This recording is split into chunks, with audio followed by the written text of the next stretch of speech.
Alô, irmãos, irmãs, em Cristo Jesus. Paz, graça e misericórdia seja com todos nós neste dia. É o 27, de março de 2023. Graças a Deus, irmão? Estamos aqui, no dia a dia, 24 horas por dia, em vigilância, em obediência à palavra, nos esforçando, para sermos contados aí no meio das virgens prudentes, em vigilância, oração, meditação, obediência à palavra e tudo aquilo e procurando nos aperfeiçoar, examinando as escrituras, participando das reuniões, para que possamos nos encontrar, e nos conhecermos, conversarmos sobre os nossos problemas, particulares e também os da comunidade, os da igreja,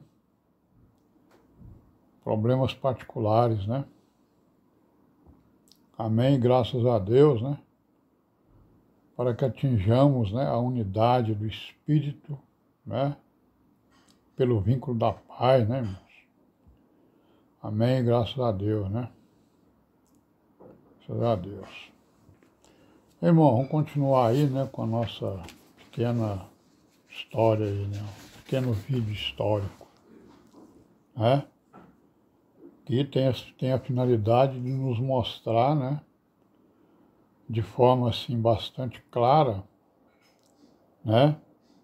as características, as faces, das denominações cristãs, que estão aí falando em nome de Jesus, usando as escrituras, e que nós estamos vendo que tudo isso aí é perversão do Evangelho, perversão da mensagem, que o Senhor Jesus trouxe, entregou aos apóstolos, e à igreja, para que desse continuidade aos seus ensinos, Graças a Deus, Então a gente está falando da reforma lá na Irlanda, na Europa, na Irlanda e tal, já, digamos assim, nos dias mais quase atuais, digamos assim, Mas voltando um pouco em algumas situações do passado, para mostrar exatamente como é que se evoluiu, esse cristianismo que está aí, falando em nome de Jesus, Então lá na Irlanda, a Irlanda católica, ela teve que sofrer, com o protestantismo inglês, porque eles eram dependentes dos ingleses lá, Então, entre os anos de 1710, e 1760, houve uma grande migração de escoceses e irlandeses do norte para os Estados Unidos, que acabaram sendo o quê? As colunas do presbiterianismo lá nos Estados Unidos, E a maioria desses imigrantes, ou desses migrantes, eram católicos romanos. Aí chegaram lá nos Estados Unidos e eles abraçaram o presbiterianismo. Em 1869, a igreja anglicana, que é a igreja lá da Inglaterra, ela teve a sua condição de igreja oficial revogada. Ela era a igreja oficial do reino lá, da Inglaterra. Em 1869 foi revogado. Ela não passou a não ser mais a igreja oficial. E o que aconteceu? Desobrigou os irlandeses, de pagar taxas para a igreja anglicana, Então, até isso, os irlandeses eram oprimidos até nisso, que eles eram obrigados a pagar taxas. Em 1829, foi revogada a proibição dos católicos irlandeses de ocuparem cargos na administração. Era proibido, podia não, né? A exceção era para o trono, né? O governo, para a chancelaria e o arcebispado de Canterbury, né?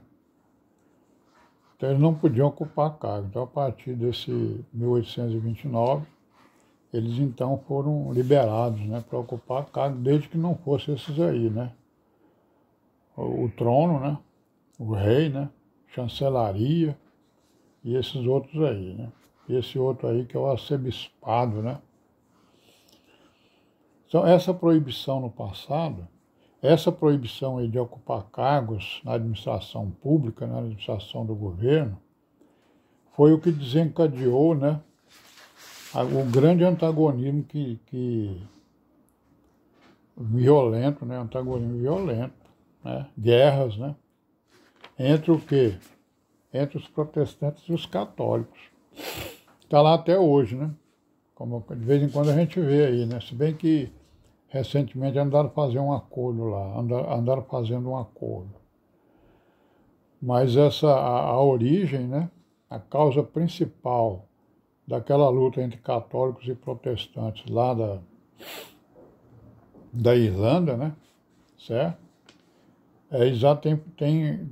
Tem raiz exatamente nisso aí, na proibição que havia deles ocuparem cargos, né, na administração lá do governo.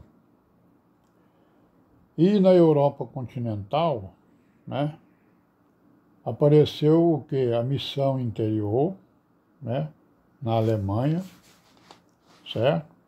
Movimentos, né? E um tal de Réveillon lá na França. Movimentos de quê? De reavivamento, né? Entre 1825 a 1860, né? Que foram reavivamentos, né, semelhantes aos que aconteceram na Inglaterra e nos Estados Unidos. A gente viu aí, né, vários avivamentos, né? Reavivamentos, avivamentos, né? Que aconteceram em praticamente todas as grandes denominações, né? Esse reavivamento, ele era dirigido mais para as obras sociais, né? Apoio dos pobres e tal, né? E alcançou, né, até a Escandinávia, né? Até lá na Suécia, né? Suíça, certo? Que foi uma maneira, digamos assim, de reanimar, né, as pessoas que estavam desanimadas, né, com a fé, né, desanimadas com os líderes, né, que eles viam nas lideranças e nos seus atos coisas que pervertiam exatamente o Evangelho, né. 1907, o que aconteceu? Os presbiterianos descobriram a Coreia, né? Foram para lá e das suas missões resultou que boa parte da população da Coreia, né? Coreia do Sul, né, se tornaram cristãos e hoje está lá, né? Estão lá quase todas as denominações que estão espalhadas aí pelo mundo, estão lá na Coreia, como estão no Brasil, como estão em todos os países do mundo, né? Então, irmãos, qual é a principal lição, né, que a gente toma acerca de todas essas coisas que nós estamos falando, né? Principal lição, ou uma das principais lições, é a questão, né, da perversão da palavra, perversão do Evangelho, perversão da palavra, né, conforme a gente até, né,